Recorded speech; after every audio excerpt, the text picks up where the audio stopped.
गीता, जरा तेज चलो, आज खेत में बहुत काम है। हाँ चल रही हूँ, पर आप थोड़ा धीरे धीरे चलो। मुझे आप जैसा तेज चलने की आदत नहीं है। अरे अरे सरजा, वहाँ कहाँ जा रहा है?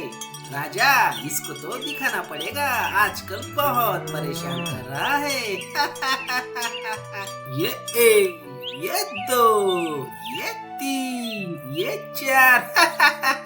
काम करने को मजा आता है। अजी, आपने अभी तक कुछ नहीं खाया। कम से कम थोड़ा पानी पी लीजिए। धूप बहुत तेज है। अभी नहीं गीता, ये खेत भी तो बच्चा है। इसे पहले खिला पिला दूं, फिर खुद पी लूंगा। डिंगा टिक्का, डिंगे टिक्का, डिंगे टिक्का। आई बाबा, मैं स्कूल से आ गया। बाबा, आप हर दिन इतनी मेहनत करते हो, लेकिन फिर भी हम लोग गरीब क्यों हैं? बेटा, मेहनत का फल देर से मिलता है, पर मीठा जरूर होता है। तू बस मन लगा कर पढ़, एक दिन खेत भी मुस्कुराएगा और तेरी किस्मत भी।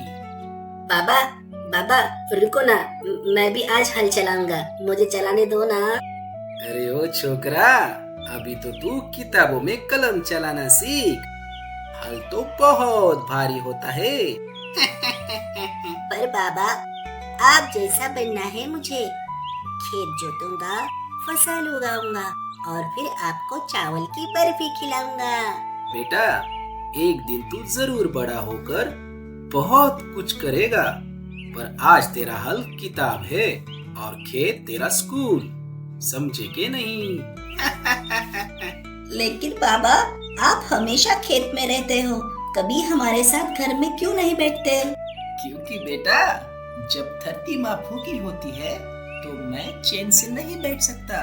मैं उसे पेट भरने के लिए हल चलाता हूँ, वो हमें पेट भरने के लिए फसल देती है। तो आप धरती माँ की सेवा करते हो? हाँ बेटा, और यही सेवा मेरी इबादत है। हम किसान सिर्फ अनाज नहीं बोते, हम उम्मीद बोते हैं और विश्वास काटते हैं। चलो अब तुम दोनों घर पे चले जाओ, क्योंकि तुम स्कूल से सीधा यहाँ आए थे। मैं भी यहाँ का काम पूरा करके घर पे आता हूँ।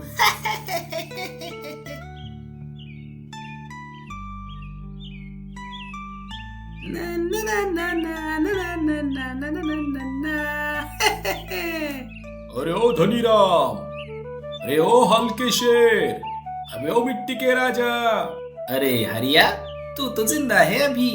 मैं तो समझा तू तो सिटी का साहूकार बन गया होगा। साहूकार नहीं धनीराम, अब भी वही किसान हूँ, बस घुटनों में चुर चुर जरूर आने लगी है। ओ छोरे, 2 कटिंग चाय देना और गरम गरम देना, ये बूढ़े हरिया की हड्डियां गरम करनी है। हाँ धनीराम जी, अभी देता हूँ। तो धनीराम, कैसा चल रहा है खेती बाड़ी? अब तो सब ट्रैक्टर, मशीन और इंटरनेट की बातें करते हैं। खेती तो अब भी वैसी है हरिया, बस अब किसान अकेला होता जा रहा है। ना सही दाम मिलता है, ना वक्त पे बारिश होती है, और ऊपर से महंगाई, कर्ज और बच्चों का शहर की तरफ झुकाव। सही कहा तूने यार। मेरा बेटा तो अब कहता है, खेती छोड़ दो बाबूजी, कुछ और करो। उसे क्या पता इस मिट्टी में मेरे बाप का खून है। हरिया, हमारे लिए खेत जमीन नहीं, इज्जत है। पर अब इज्जत लोगों के मोबाइल की स्क्रीन में आ गई है। धनी, तुझे याद है बचपन में हम खेत में छुप छुप के गन्ना चुराते थे? और तू हमेशा पकड़ा जाता था। क्योंकि तेरा पेट तुझसे तेज नहीं भागता था। चल धनी, आज फिर कुछ बो देते हैं, शिकायतें नहीं, उम्मीदें। हाँ हरिया, किसान की सबसे बड़ी ताकत है, हर बार हार के बाद भी वो अगली फसल के लिए बीज जरूर बोता है। धनीराम खेत से थके हुए कदमों से घर की ओर आता है, कपड़े पसीने से भीगे हुए, चेहरे पर धूप की तपिश, पर एक शांत मुस्कान। घर के में गीता हाथ में लोटा लिए खड़ी है, जैसे उसका इंतजार कर रही हो। लो जी, आ गए राजा बाबू। पता है दोपहर से धूप कितनी तेज थी। कुछ खाया भी कि फिर से भूखे ही खेत में पड़े रहे। तेरी नाराजगी में भी चिंता की मिठास है। गीता, खा लिया था 2 मुट्ठी चने और तेरा बनाया प्यार वाला गुड़।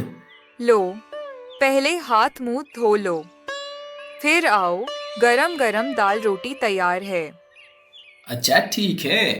तुम रोज खुद को इतना थका देते हो, अब उम्र भी तो हो रही है, क्यों नहीं कुछ मजदूर रख लेते? मजदूर मेरी मिट्टी की नब्ज नहीं समझ सकते गीता। जिस जमीन में मैंने अपने बाप को पसीना बहाते देखा, वहाँ मेरा हाथ ही हल चलाए तो चैन आता है। पर अब राजू बड़ा हो रहा है, कभी उसके लिए भी तो सोचना पड़ेगा। सोचता हूँ ना, इसीलिए तो चाहता हूँ कि वो सिर्फ किसान ना बने, वो पढ़े बड़ा आदमी बने, ताकि मेरी तरह धूप में जलना ना पड़े उसे। और अगर वो बोले कि मैं भी बाबा जैसा बनना चाहता हूँ, तो मैं गर्व से कहूँगा, बेटा किसान बन, लेकिन ऐसा बन कि खेत भी तुझे सलाम करे, लेकिन पहले उसे अपनी उड़ान भरने दो। लो, गरम दाल और गेहूं की रोटी, तुम्हारी पसंद की। तू जब बनाती है गीता, तो हर दाने में स्वाद से ज्यादा अपनापन होता है। बस बस, इतना मीठा बोलोगे तो सोचूंगी नमक कम है आज खाने में। आई बाबा, देखो मैंने होमवर्क पूरा कर लिया। शाबाश मेरे लाल, एक दिन तेरा नाम सारे गांव में चमकेगा। थकी देह, सूखे हाथ, पर दिल में संतोष। किसान का जीवन कठिन जरूर है, पर उसमें हर रिश्ते की जड़ें गहरी होती है। जहां प्यार की परछाई में मेहनत भी मुस्कुराती है। अब कुछ साल बाद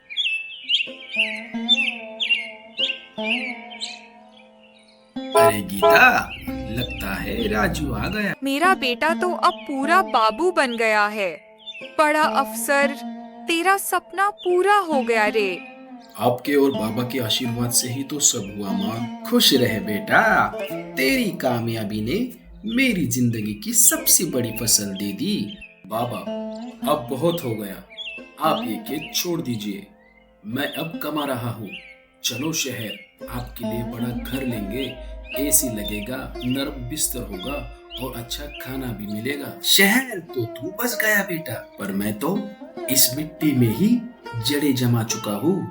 पर बाबा, ये मिट्टी आपको क्या देती है? हर साल सूखा, कभी कर्ज। आपकी कमर झुक गई, हाथों में छाले भी आ गए, और फिर भी आप खेत खेत कर रहे हो। बेटा, जब कोई पेड़ सूखता है तो जड़ें नहीं छोड़ी जाती, उन्हें पानी दिया जाता है। ये खेत मेरे बाप दादा की अमानत है। इनकी खुशबू में मेरा बचपन है और हर बीज में मेरी उम्मीद। और आपकी उम्र हो रही है बाबा, अब तो आराम का वक्त है। जिस दिन मैंने खेत में बीज बोना छोड़ दिया, उस दिन मेरी रूह सूख जाएगी। बेटा, मैं मेहनत से नहीं थकता हूँ बेकार बैठने से। बाबा, पर ट्रैक्टर तो ले सकते हैं ना? बैलों से हल चलाना अब कौन करता है? आपके जैसे मेहनती लोग अब पीछे क्यों रह जाते हैं? क्योंकि हम पगडंडी से चलते हैं, शॉर्टकट से नहीं। बैलों की चाल धीमी है,